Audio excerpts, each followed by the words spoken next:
like now to lay the ground to Carmen Aviles. So hello, Carmen. Can you switch on your camera? Yes, I've done. Thank you so much. So Carmen Aviles is associate professor at University Polytechnic University of Madrid. She leads Trinova, which is an innovation hub promoting forest bioeconomy innovation and entrepreneurship, and has promoted also notable projects like the Urban Forest Innovation Lab, or UFIL, for example. I don't want to go further. I think she's a person with a lot of expertise in this from idea to business, let's say. So I let you as to introduce to this concept of innovation cure. The Okay. the floor is yours. Okay, thank you so much. Are you, I advise you to pass the next slide. So, okay, well, thank you so much for inviting me to explain how boost the innovation in this kind of area, which is quite interesting. So, I'm going to explain something. Please pass. Okay, I'm going to explain you what the curve of innovation is. This is a model. This is a model that represents somehow how the life cycle of an innovation is adopted by innovator to the whole market. So it's so important for us to know the exact point on this S-curve of innovation that we are, because it could help us to capture how technologies spread over time in a market. As long as innovation starts in a moment, then the market can assume or not this innovation. So it's something that we have to have in mind to succeed. And also this curve can allow us to understand innovation dynamics. So can predict market potential or make us decide in a strategic way. So pass, please. Next slide.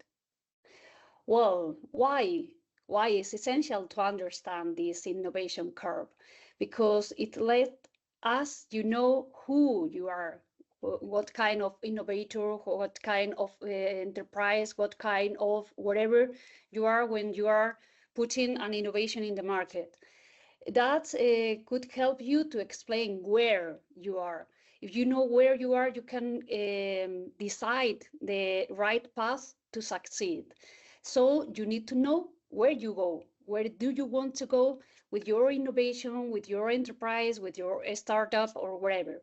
And of course, if you know the whole path, you can decide what to do and maybe how much fun do you need to do that path. It's something that you need to know, and of course, you need to keep on pushing to succeed. But it's something like the path, the Bitacora notebook that you need in order to get the most. Please, next. Well, this is something like an S-curve. As you can see, there are many different stages.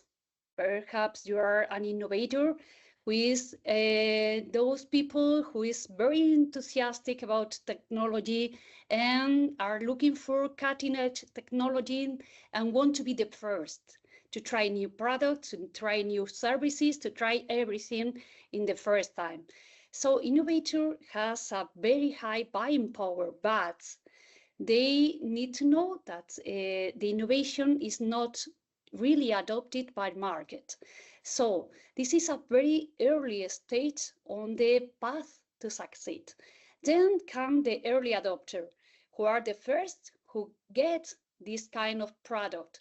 It's a matter of who are our market. The early adopter start thinking about your product, your innovation, and start buying them.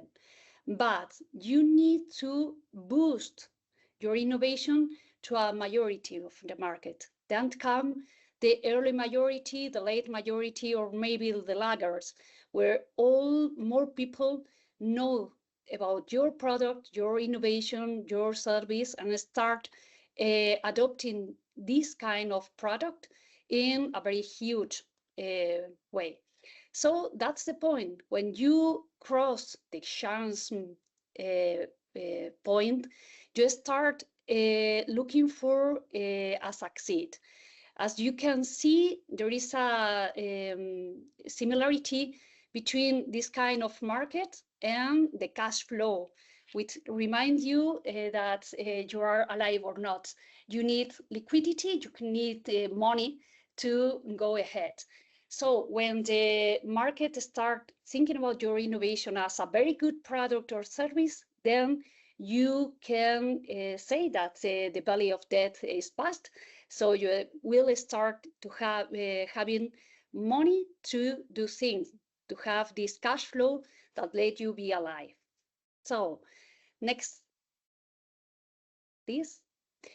It has to do with the TRL levels. I'm going to explain you that when you are looking for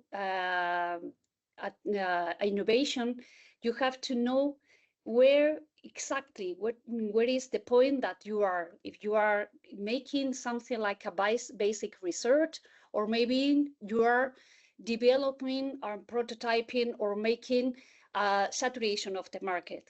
So it have to do with the TRL. What are these kind of models? Please, next. Next, okay.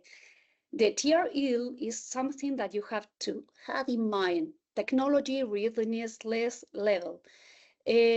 How many time or maybe how last your innovation to get the market in order to get a maturity of technology during the acquisition phase of a program.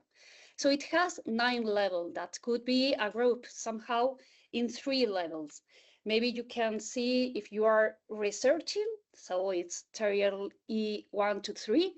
Maybe you are developing the idea when you have research and you find opportunity, a need for the market to be solved, and then you have to validate in lab or maybe to demonstrate in a relevant environment if your technology, if your innovation works. And then the third part is the deployment. When you has a complete system, a qualified system, and then you can explode. So next, please. How, how do you can develop this kind of TRL? Using what Daniel has said, collaborate. Maybe during the first stage, the tier 1, 2, 3, you have to develop knowledge using a research center, universities, wherever, in order to develop this kind of basic technology or innovation. Then, when you are looking for a transfer to market, you can collaborate with the industry with this kind of TRL 4 and 6. You need to develop the technology, you have to prototype, you have to prove if your market can adopt your innovation. And then if you are in a very good point, you have to make a startup to start a real business or be an industry where the development of the business is done with this kind of TRL 7 to 9. But there is a very long process that has to be found. So I'm going to explain somehow where to find the fund to each TRL. So next, please. Well, this is something like a table where you can find exactly or not exactly, but more or less to have an advice or where to find the funds.